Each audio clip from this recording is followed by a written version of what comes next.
Avez-vous déjà eu des rapports sexuels avec quelqu'un dans vos rêves? Vous êtes-vous déjà réveillé confus, et peut-être même légèrement excité, en vous demandant pourquoi vos rêves étaient pleins de scènes de sexe, avec vous comme personnage principal? Certaines personnes sont souvent inquiets, parce qu'ils ont fait des rêves à caractère sexuel. Pourquoi voyez-vous ce genre de choses quand vous dormez? Il y a des gens qui ont des orgasmes dans leur sommeil. Que se passe-t-il lorsque vous dormez pour que vous voyez de telles images, images d'un homme ou d'une femme qui couche avec vous? La parole de Dieu dit dans Ecclésiaste chapitre 5, verset 2 que les rêves naissent de la multitude des occupations, d'autres versions diront en raison de nombreuses activités ou pensées. Par exemple, les personnes qui regardent de la pornographie se remplissent l'esprit avec des images immorales. Puis ils les rêvent. Vos rêves sont le produit de ce que vous mettez dans votre esprit. Vos rêves sont le produit de ce qui est déposé dans votre esprit. Si vous continuez à penser à quelque chose, vous en rêverez. Lorsque vous faites des rêves sexuellement immoraux, la première chose que vous devez savoir est que vous avez affaire à de nombreuses pensées. Ce que vous mettez dans votre esprit devient votre réalité, alors cela commence à se manifester même dans vos rêves. Certains d'entre vous me diront que lorsque vous regardez un film d'horreur, vous avez des cauchemars. Ne fantasmez pas sur des choses sexuelles. Lorsque vous avez des pensées impures, devinez ce qui se passe, cela se manifeste dans vos rêves. C'est pourquoi vous devez conclure une alliance avec vos yeux. L'une des principales clés pour protéger vos pensées contre la tentation est le contrôle des yeux. Job était l'un des hommes les plus justes qui ait jamais vécu, et une clé de sa justice se trouve dans Job chapitre 31, 1, « J'avais fait un pacte avec mes yeux, et je n'aurais pas arrêté mes regards sur une vierge. » Pour nous prémunir contre les pensées impures, nous devons protéger nos yeux du mal. Ce que vos yeux voient affecte tout votre corps, physiquement, mentalement, spirituellement et émotionnellement. Les Écritures nous disent que l'œil est la lampe du corps. Lorsqu'il est mauvais ou rempli des pensées impures, tout le corps sera plein de ténèbres. Les yeux sont une porte vers l'esprit. Si une personne veut être pure, elle doit garder ses yeux. Cela affectera les types de films regardés, de livres lus et de sites internet visités. Cela affectera également la façon dont on regarde. Le sexe opposé. Pour beaucoup, quand ils voient le sexe opposé, il est difficile de ne pas les voir d'un point de vue sexuel. Leurs yeux déclenchent continuellement des pensées et des intentions lascives, et s'ils ne sont pas combattus, ils déclenchent finalement des actions lascives. Lorsque des images perverses sont continuellement vues, les rêves peuvent également en être affectés. Job a fait un pacte avec ses yeux qu'il ne regarderait pas des choses vaines. Afin de rester pur, Job s'est gardé de regarder une femme avec convoitise. C'était sa discipline permanente. Vous suivez des émissions et des films que vous n'êtes pas censé suivre? Lisez-vous des livres que vous n'êtes pas censé lire? Il peut même s'agir de ce que vous voyez sur les réseaux sociaux Instagram, Facebook, Twitter, etc. Matthieu chapitre 5 verset 29 dit: si ton œil droit est pour toi une occasion de chute, arrache-le et jette-le loin de toi, car il est avantageux pour toi qu'un seul de tes membres périsse, et que ton corps entier ne soit pas jeté dans la géhenne. Par exemple, si vous luttez contre les pensées impures, ne regardez pas ce film. Ne lisez pas ce roman. Il faut prendre des mesures radicales pour rester à l'écart de la tentation. Il en va de même pour l'Internet. Si vous avez pris toutes les précautions nécessaires, mais vous ne restez toujours pas à l'écart de la pornographie, alors coupez totalement l'accès à Internet. Nos yeux sont si importants dans cette bataille pour la pureté. Si nous voulons avoir la victoire contre la tentation sexuelle, nous devons veiller sur nos yeux. Vous devez protéger vos yeux. Si nous ne comprenons pas à quel point les images sont puissantes, nous ne ferons jamais attention à ce que nous regardons. Quelqu'un a dit: veille sur tes yeux. Ils sont la fenêtre par où le démon fait entrer le péché dans les cœurs. La Bible dit dans Colossiens chapitre 3 verset 2. Pensez aux choses qui sont en haut, et non point à celles qui sont sur la terre. La version Louis II dit affectionnez-vous aux choses d'en haut, et non à celles qui sont sur la terre. L'apôtre Paul nous appelle à construire notre vie et à puiser nos émotions dans une perspective céleste. Il dit que l'esprit du croyant doit être consumé par les choses d'en haut. Avoir une mentalité céleste, c'est penser des pensées célestes. En tant que nouvelle créature en Christ, nous devons cesser de penser aux choses terrestres et concentrer nos pensées sur les choses célestes. Cela ne signifie pas que nous contrôlons chaque pensée qui vient. Il est presque impossible de contrôler complètement les pensées qui passent. Les médias, la musique, les conversations avec les autres, etc. ont une influence sur ce qui passe dans notre esprit. L'immoralité sexuelle est une énorme tentation dans notre société.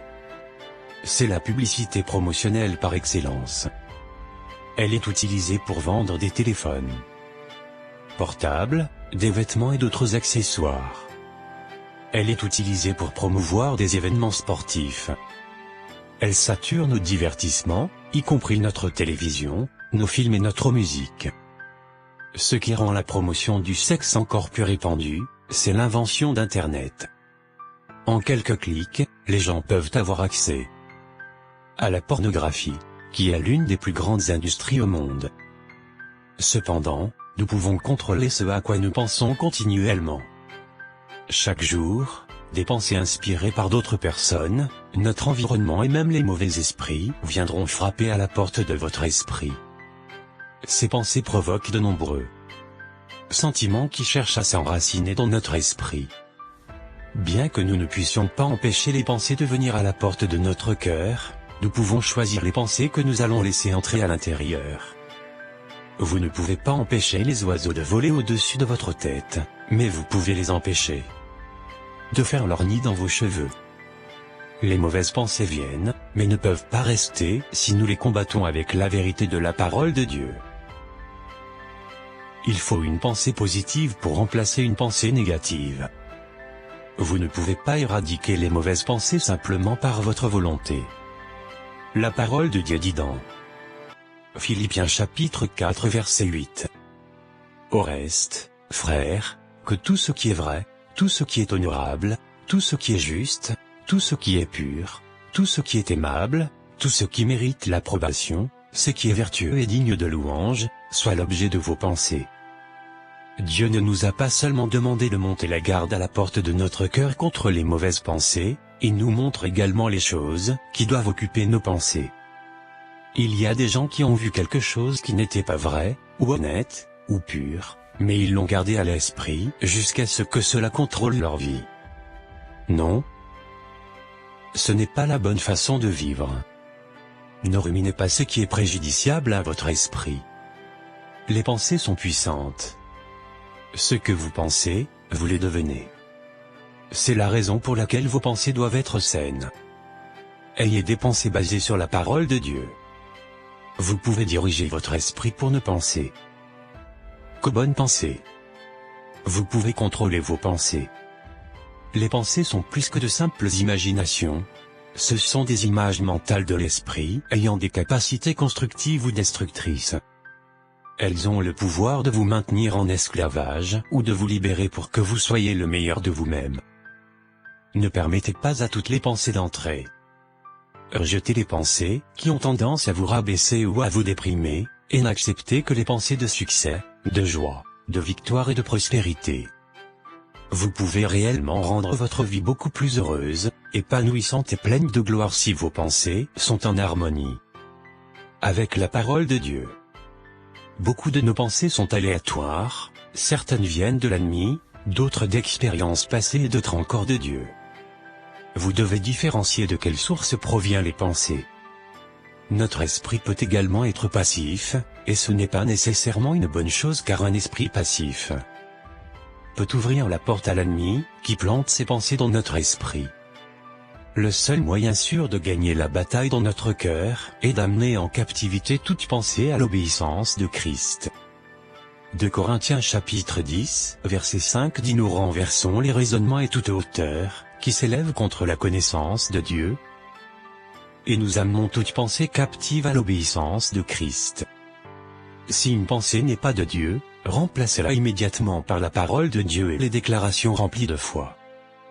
Tant de fois, quand nous avons une telle pensée, nous ne la combattons pas avec la parole de Dieu.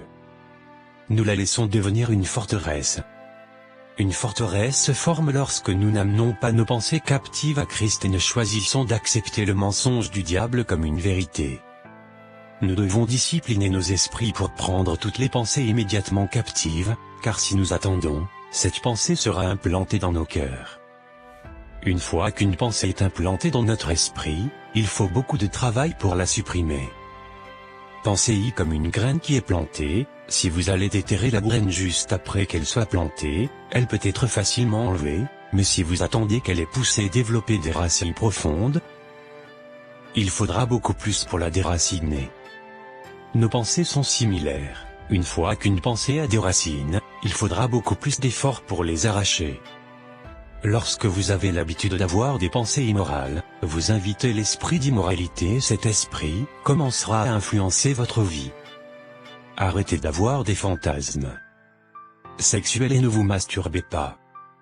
Arrêtez de regarder de la pornographie, ça pollue l'esprit. Nous devons constamment surveiller nos activités quotidiennes. Ce que vous pensez est si important. La Bible dit dans Psaume chapitre 119, verset 11 « Je serre ta parole dans mon cœur, afin de ne pas pécher contre toi ». Pour le chrétien, passer du temps de qualité à étudier et à méditer sur la parole n'est pas une option. La parole de Dieu contient la sagesse et la force dont vous avez besoin pour être plus productif dans la vie. C'est là que vous recevez la capacité de vivre pour Dieu. Colossiens chapitre 3.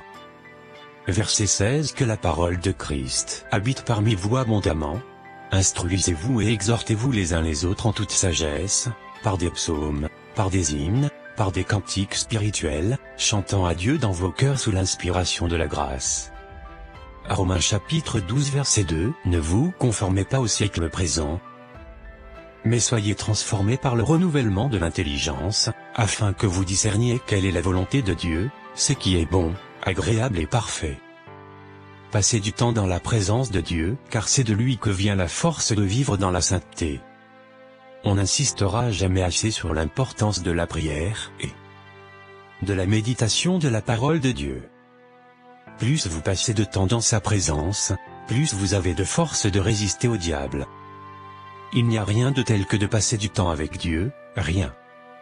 C'est l'ultime expérience du divin sur terre. C'est à ce moment que Dieu Tout-Puissant rencontre l'humain, c'est à ce moment que l'invisible touche le visible. L'ennemi essaie de nous éloigner, parce qu'il sait à quel point les gens, qui passent du temps dans la présence de Dieu, deviennent vraiment puissants. Je peux être fatigué physiquement, émotionnellement même spirituellement, mais après avoir passé du temps seul avec Dieu, je constate qu'il injecte dans mon corps de l'énergie, la puissance et la force. C'est ce qui arrive lorsque nous passons du temps avec Dieu. Il n'est pas étonnant que nous soyons énergisés, habilités et renforcés dans sa présence. La Bible dit dans Romains chapitre 8, verset 26 « De même aussi l'Esprit nous aide dans notre faiblesse, car nous ne savons pas ce qu'il nous convient de demander dans nos prières. Mais l'Esprit lui-même intercède par des soupirs inexprimables. » Peut-être que vous avez tout essayé pour arrêter cette mauvaise habitude. Aujourd'hui, le Saint-Esprit veut vous aider car il sait que vous êtes faible. Il sait que vous ne pouvez rien de vous-même. Si vous êtes né de nouveau, le Saint-Esprit est en vous pour vous aider.